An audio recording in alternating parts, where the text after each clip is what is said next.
Hello there, it is me, Puma Productions, and welcome back to another video. So, today we're going to be doing something a little bit different. I'm going to be doing a Blender tutorial on a water simulation.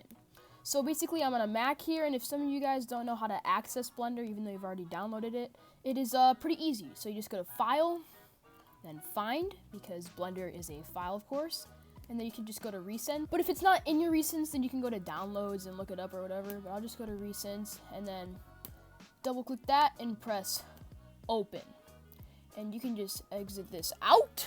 So I also recommend a mouse for Blender because you are going to need one. But anyways, then you can just right click this like Blender little icon here and press Open.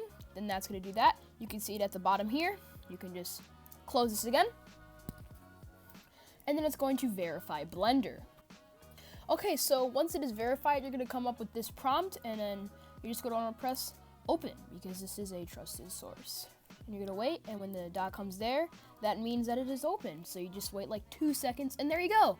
Now you have Blender open, and as you can see, I'm in the latest version. I recommend you do that too.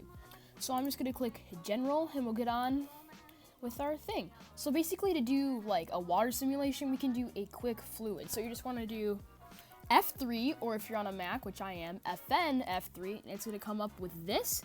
So then you can just look up quick, and it's going to come up with all this stuff. So if you wanted to do an explosion, well, there's that, or fur, or smoke, or anything. But for this tutorial, we're going to be doing liquid. So I'm going to click liquid. So right away, as you can see, it creates the particles and the domain. So this like gold area right here is the domain. So that's where the water is going to stay and cannot go out of. So this is not only under the grid, but also not too big. So what I'm going to do is I'm just going to go into my side view here, select the whole thing, grab on the Z axis, and just pull this up.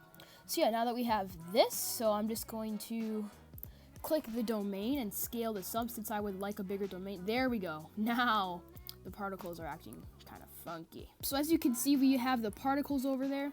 So that's an easy fix. Basically, then you're going to want to click this domain here, go into the Physics tab, scroll down to where it says Type Replay. You're just going to want to change that to Modular, and then Replay again to have this nice and reset. Now, as you can see, we can't really see it, but don't worry. Once we put in some information, those guys will come back. You're also going to want to make sure that you check is resumable so you can resume your simulation.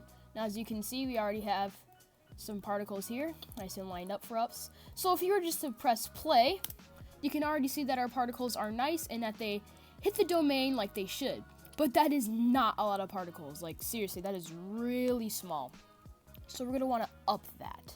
So basically with your domain still clicked, but we're going to want to go down to here.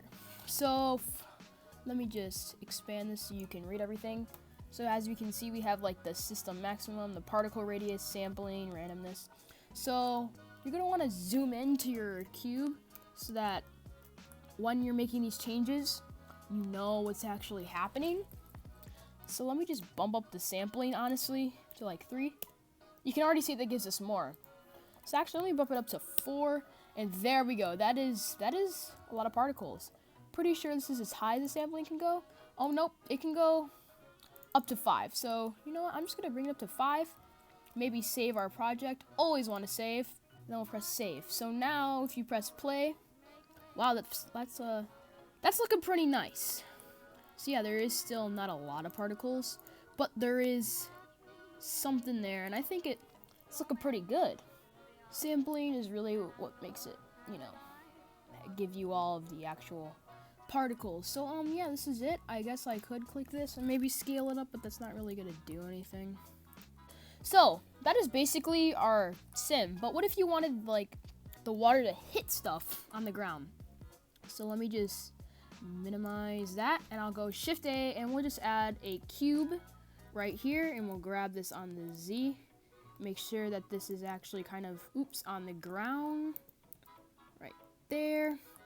So say I wanted it to like touch this cube. So say we wanted it to touch this cube, you know, bounce off it, do whatever. So you're going to want to touch this cube, and you're going to want to come over here to your physics properties, click fluid, type effector, and then this is going to say, you know, collision. So yeah, so now if you were to play your animation, I'm pretty sure it would yeah, it would just go through. You have to bake it first, of course.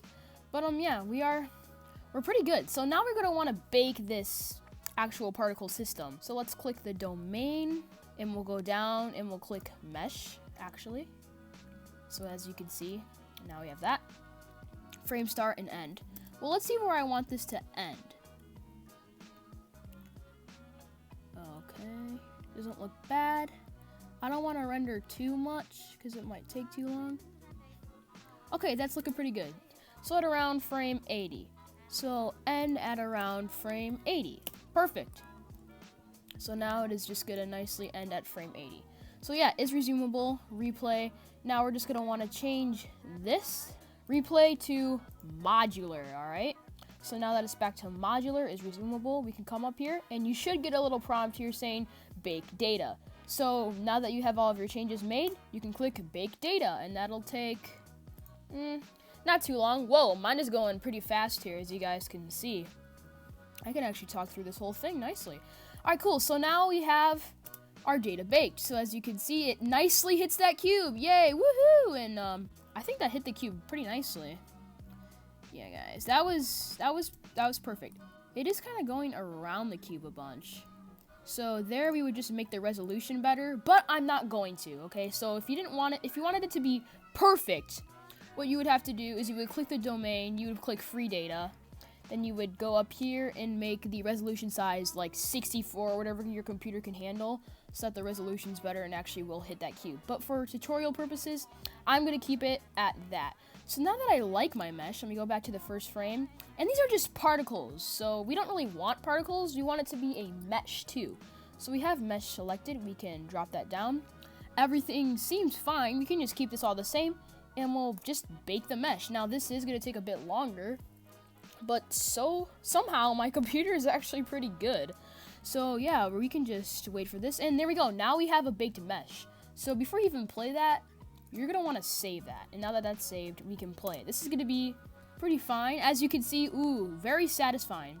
But yes, that just will do that, really. So yeah, that is our mesh. And now if you were to go into your render properties, let's go to cycles. Cycles is always better, because look, if you were to go to render, it just looks like that in Eevee. It doesn't really look like anything. It actually is pretty bad. And we don't want that to render. We actually want that to render in cycles, because cycles is way better. Just saying. So yeah, we're gonna want to go that to cycles, and as you can see, it already is giving us a water texture. Turn on adaptive sampling, because that'll keep everything the same. And then when you go in your output settings, make sure you save this to the right folder. I'm just gonna save this to my desktop and call this sim water, because why not? And I'll click accept. So now it's gonna save. I'm going to save this as an actual FFmpeg video. You can also save that as whatever you want. And then I'll make sure encoding, I'm just going to make this QuickTime because I'm on a Mac. And then medium quality is pretty good. So yeah, now we have this. So let me just, this is going to be pretty bad. But as you can see, we have a texture. It doesn't really look like water though. So I'm going to go into the shading tab here. And this is what the water would look like. Yeah, so I mean, I guess you could keep this if you really wanted to. I mean, it's alright, it's whatever. But I don't. So what I'm gonna do is actually come into here and go to world, and then we'll shift A and we'll go in environment texture. Boom. And we'll click this to color to the color, and we'll just open one up. So I got this from HDRI Haven. Let me just go to downloads. So I got the Reach Stag 4K. You can do 8K, but again, for tutorial purposes, I'll do that. We'll click save. Remember to save. It's now saved. Then we'll go to layout. And there you go. So now it is saved. So when you render out, you don't want this image. So you can just go to the render properties, go to film, and where it says transparent, click that. So now you just have your actual water, and this is gonna look nice and beautiful. So say you didn't like this, well, you can always change that, and you know, come down to like a domain, come down here and like free up the mesh and the data and change that. But I like it, so I am now going to render it. But as you can see here, if I go to the first frame, this cube's kind of in the way. Don't like that whatsoever. So I'm gonna click this cube. So we're gonna wanna go down to here, right here, you see that? Good. And we're gonna wanna click this and this. And then for the cube, we're just gonna wanna hide it. So now we're good. And then I'm just gonna set up my camera by clicking O on the numpad. And then going shift and then just making sure it's toggled to my camera. And then just setting up the perfect camera. I'm not gonna make this too perfect, honestly. So yeah, now that we're good, we can file and save this, then go to render and click render animation, not image. So basically this is just gonna render out. Let's wait for it to process and stuff. So you're gonna see stuff starting to happen right here. So basically it's just gonna take it image by image. Now I'm not gonna render this out because this is gonna take way too long, but basically what your fluid sim will look like when rendered out is gonna be something like this. This is just a short one. As you can see that the HDRI came into play. Here's the cube that it was gonna hit, and then the plane. So yeah, this is basically it.